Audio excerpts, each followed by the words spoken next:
Haleluya, Imana ishimwe cyane. Ndagusuhuje nkwifuriza amahoro y'Imana, umugisha w'Imana nuboneke kuri wowe. None turi ku itariki 7 ukwezi ko ni ukwa munani, umwaka ni 2025. Uyu ni umunsi wo kubohoka hamwe na Prophet Emma Ndikumana.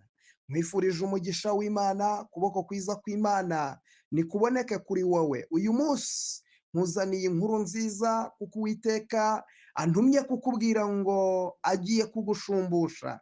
Ugiye gushumbushwa n'Imana kuko hari ibyawe abadayimoni bakunyaze, hari ibyawe abarozi bakunyaze, hari ibyawe wambuwe, hari ibyawe wari ufite mu biganza ariko urabyamburwa. Ntabwo uzi ukuntu byagenze, ntabwo uzi ukuntu byabaye, ariko uyu munsi Uwiteka kuntumye ngo nkubwire ngo humura, agiye kugushumbusha.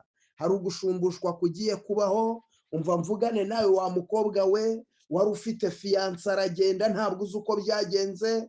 Birashoboka ko umaze igihe kinini uba ku gisasiro cy'uburwayi, warivuje amafaranga yawe yose arashirashirira kwa muganga, ibyawe byose biragenda. Uyu munsi wa none usigaye mu madeni, abarozi barakuroze ku buryo ibyo wakoze byose nta na kimwe cyemeye, nta na kimwe cyakunze.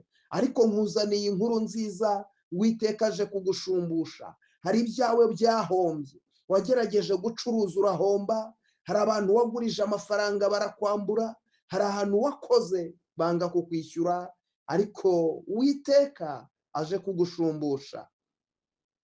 Uyu munsi reka dusengere mu ijambo ry'Imana riboneka mu gitabo cy'umuhanuzi Yoweri. Turasoma ibice byaho ni 2. Turasoma duhereye ku murongo waho wa 25. Haravuze ngo nzabashumbusha imyaka inzige zariye, niyariwe n'uburima n'ubuzikira na kagungu na za ngabo zanjye zikomeye nabateje. Imana y'amahoro ishimwe, izina ry'Uwiteka nirishyirwe hejuru. Uwiteka aravuze ngo nzabashumbusha. Haleluya.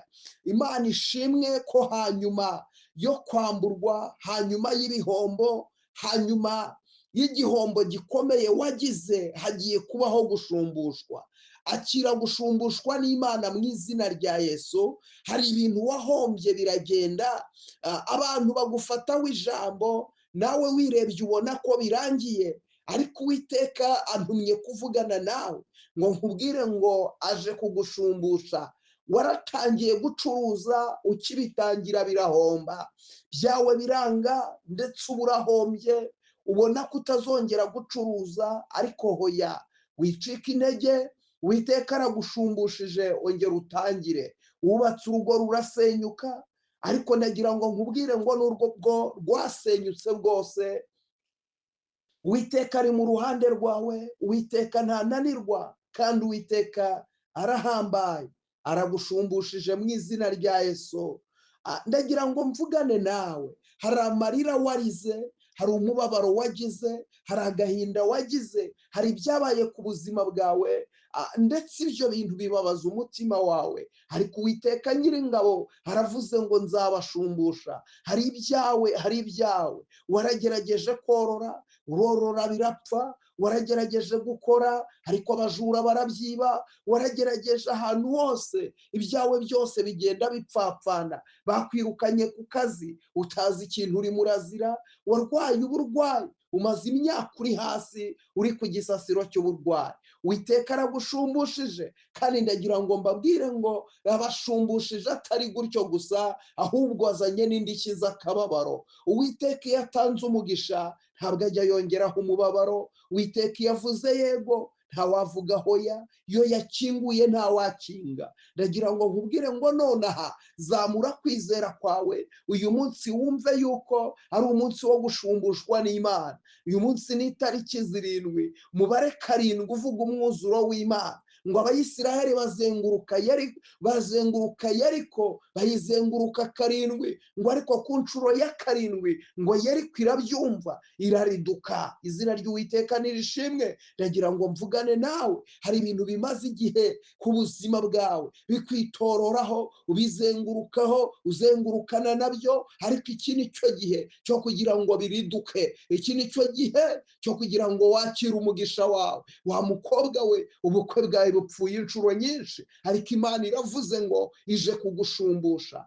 Hari ugusumbushwa n'Imana, hari uguhozwa amarira n'Imana, hari ukumarwa agahinda n'Imana. Imana imanuwe no kugushumbusha, Imana imanuwe no kukuremera ubuhamya bushya, Imana imanuwe no kukuremera icyerekezo gishya, Imana imanuwe no kukuremera ubutsinzi, Imana imanuwe no kukuremera umunezero, Imana imanuwe no guhagararana nawe. Buri muntu wese agiye kumenya Imana wasenze. Ndagira ngo nkubwire nonaha, ukimara kumvira isengesho, bimenyekane ku buzima bwawe. Imana y'amahoro igira ikintu irema, kandi biraza kumenyekana ko ari Imana ishobora byose. Kadusenge.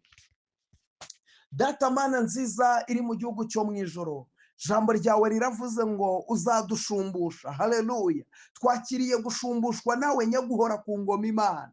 Hari ibihombo abantu bagize, bagira ibihombo batazi aho bituruka, bagira ibihombo bitabaturutseho. Hari abantu bahombejwe n'abarozi, hari abantu bahombejwe n'imiryango, hari abantu bahombejwe n'inshuti, hari abahombejwe n'abadayimoni, ariko aya masaha nyaguhora ku ngoma Imana uravuze ngo urashumbusha. Reka ushumbusha ababyeyi, reka ushumbusha abamama, reka ushumbusha abagabo. Hari abagabo bankurikiye birukanywe ku kazi, ariko ngera ubashumbushe. Hari abantu bankurikiye bacuruje barahomba, ariko ngera ubashumbushe. Niwe Mana ishumbusha, niwe Mana itanga umunezero, niwe Mana itanga ibyishimo, niwe Mana igivuga bikaba, ndetse wategeka bigakomera. Reka ushumbusha abantu bawe. Hari abantu Satani yatwaye umunezero abasigira umubabaro, ariko ngera ubashumbushe, ubahe umunezero, ongera ubagarukeho, ubaremere ibyishimo, ubaremere ubuzima, ubaremere ubutsinzi, ubaremere guhaguruka, ubaremere kurabagirana, ubabyutse kandi ubomora ibikomere, kuko uri Imana igira neza.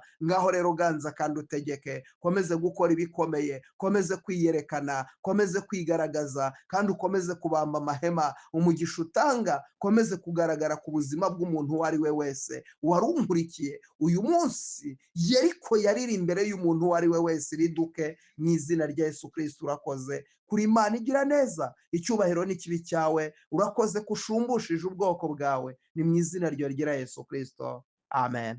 Imana y'amahoro iguhereza umugisha, Imana ikugirire neza. Uyu munsi akira gushumbushwa n'Imana, kandi uyu munsi akira kwagurirwa imbago mu izina rya Yesu. Kuboko kwiza kw'Imana nikuboneke kuri wowe. Niba utarakora subscribe, uyikore kugira ngo izina ry'Uwiteka rigumye gushyirwa hejuru, kandi tugumye gufatanya twamamaza ubutumwa bwiza bwa Yesu Kristo. Kandi numara kureba iye sengesho y'uyu munsi, uyisharinga igere kure. Sharingayo inshuti yawe, uvandimwe wawe, nawe yumva ijambo ry'Imana. Imana rero iguha umugisha, Imana ikugirire neza. Ndagira nkubwire ngo umunsi mwiza, uyu munsi Uwiteka kwishimire, kandi uyu munsi Uwiteka kurebe neza, kandi uyu munsi Uwiteka guha amahoro, agufashe muri byose, mu izina rya Yesu Kristo umwami w'amahoro, amen.